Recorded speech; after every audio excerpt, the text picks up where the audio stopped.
दोस्तों सोचिए, आपकी अपनी माँ, जिस इंसान पर आपको दुनिया में सबसे ज्यादा भरोसा है, अगर वही आपको ऐसी दवाइयां दे रही हो जिनकी वजह से आपकी हालात कभी ठीक ना हो पाए। और सबसे खतरनाक बात, अगर आपको इस सच्चाई का पता चल जाए तो क्या आप उस इंसान से बचकर भाग पाएंगे? लेकिन यहाँ प्रॉब्लम ये है, जिस लड़की को अपनी जान बचाकर भागना है वो चल तक नहीं सकती। और यही इस फिल्म का सबसे बड़ा सवाल है, क्या कोले अपनी माँ से बच पाएगी? आज बात करेंगे नेटफ्लिक्स पर available psychological thriller movie run की। दोस्तों नमस्कार, मैं हूँ गिरीश और स्वागत है आपका हमारे चैनल गजब गिरीश में।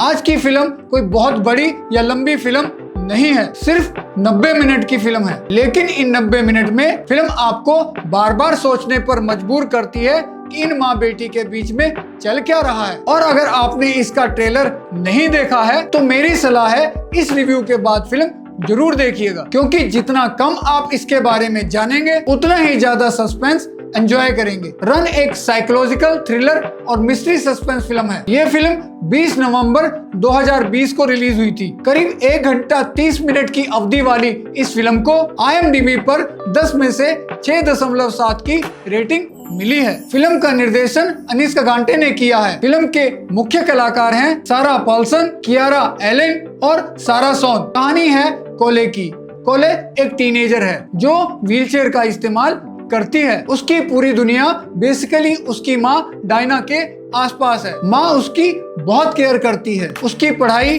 उसकी दवाइयाँ, उसका खाना, उसकी छोटी बड़ी हर जरूरत, सब कुछ डायना ही संभालती है। पहली नजर में आपको लगेगा क्या माँ है अपनी बेटी का कितना ख्याल रखती है, लेकिन यहीं से फिल्म आपको कंफ्यूज करना शुरू करती है, क्योंकि कोले को धीरे धीरे कुछ चीजें अजीब लगने लगती हैं। कुछ मेडिसिन्स, कुछ डॉक्यूमेंट्स और कुछ ऐसी बातें जिनका उसकी माँ के पास कोई साफ जवाब नहीं होता। और कोले के मन में सवाल आने लगता है, क्या मेरी माँ मुझसे कुछ छिपा रही है? अब दोस्तों यहीं से फिल्म इंटरेस्टिंग हो जाती है, क्योंकि कोले व्हीलचेयर का इस्तेमाल करती है लेकिन उसका दिमाग बहुत तेज है। वो चीजों को जोड़ना शुरू करती है और जितना वो अपनी माँ के बारे में पता लगाती जाती है उतना ही उसे एहसास होता है कि जिस इंसान को वो अपना सबसे बड़ा प्रोटेक्टर समझती थी, शायद वही उसके लिए सबसे बड़ा खतरा है। अब इस फिल्म की सबसे अच्छी बात यह है कि इसमें कोई बड़ा हॉन्टेड हाउस नहीं है, कोई भूत सामने आकर डराने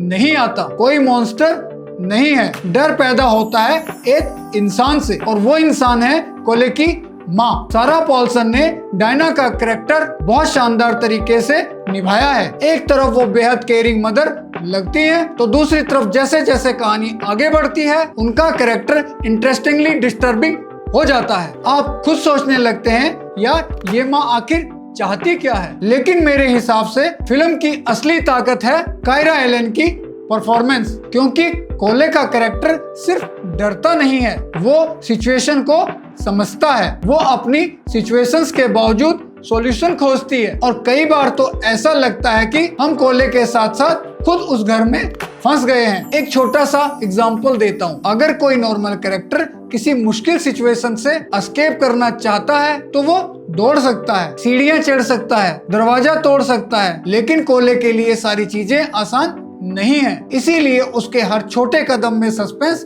बढ़ता जाता है, और यही फिल्म का सबसे इंटरेस्टिंग हिस्सा है। मेरे हिसाब से इसका सबसे बड़ा प्लस है टेंशन। फिल्म अननेसेसरी लंबी नहीं की गई है। करीब 90 मिनट में कहानी सीधे मुद्दे पर रहती है। एक के बाद एक छोटे छोटे क्लूज मिलते हैं और फिर सस्पेंस बढ़ता जाता है। दूसरा प्लस है सारा पॉल्सन और कायरा एलन की परफॉर्मेंसेस। दोनों की परफॉर्मेंसेस फिल्म को कैरी करती हैं, और खास बात यह है कि कायरा एलन खुद व्हीलचेयर यूजर हैं, इसलिए कोले के कैरेक्टर की फिजिकल परफॉर्मेंसेस काफी ऑथेंटिक लगती हैं। दोस्तों फिल्म परफेक्ट नहीं है। अगर आपने ऐसी साइकोलॉजिकल थ्रिलर फिल्में देखी है तो हो सकता है कि आपको फिल्म का ट्विस्ट काफी पहले समझ आ जाए, और कुछ सिचुएशन ऐसे भी हैं जहां आप सोचेंगे अरे भाई ये कैरेक्टर ऐसा क्यों कर रहा है। मतलब सस्पेंस अच्छा है लेकिन लॉजिक के लेवल पर कुछ चीजें कन्वीनियंट लगती हैं, और यही वजह है कि मैं इसे मास्टरपीस नहीं कहूंगा, लेकिन एक चीज फिल्म बहुत अच्छी तरह दिखाती है, ओवर प्रोटेक्शन और कंट्रोल के बीच कितना पतला फर्क होता है। एक माँ अपनी बेटी की रक्षा करना चाहती है, लेकिन अगर वही प्रोटेक्शन उसकी पूरी जिंदगी को कंट्रोल करने लगे तो प्रोटेक्शन कब कैद बन जाता है पता ही नहीं चलता। और यही चीज इस फिल्म को सिर्फ एक थ्रिलर नहीं रहने देती, इसके अंदर एक डिस्टर्बिंग इमोशनल एंगल है। तो दोस्तों, क्या आपको रन देखनी चाहिए? अगर आपको psychological thriller, mother daughter mystery और धीरे धीरे खुलता हुआ सस्पेंस पसंद है और ऐसी फिल्मों में मजा आता है जहां आप क्लूज को जोड़ते हैं, तो आप इस फिल्म को एक बार जरूर देख सकते हैं। लेकिन अगर आप बहुत ज्यादा अनप्रिडिक्टेबल थ्रिलर की उम्मीद कर रहे हैं तो शायद आपको इसके ट्विस्ट प्रिडिक्टेबल लग सकते हैं। IMDb पर इस फिल्म को 10 में से 6.7 की रेटिंग मिली है, लेकिन मेरी तरफ से मैं 10 में से 7.5 की रेटिंग देना पसंद करूंगा। एक टाइट, शॉर्ट और काफी एंगेजिंग साइकोलॉजिकल थ्रिलर, और सबसे अच्छी बात, इसके लिए आपको 3 घंटे देने की जरूरत नहीं है। करीब 90 मिनट में कहानी खत्म। तो दोस्तों, कैसा लगा आपको हमारा आज का ये वीडियो? अगर वीडियो पसंद आई हो तो लाइक और शेयर करें। ऐसे ही रिव्यूज के लिए हमारे चैनल गजब ग्रीस को सब्सक्राइब करना मत भूलिएगा। वीडियो को आखिर तक देखने के लिए धन्यवाद। मिलते हैं एक और वीडियो में ऐसे ही रिव्यू के साथ। जय हिंद, जय भारत।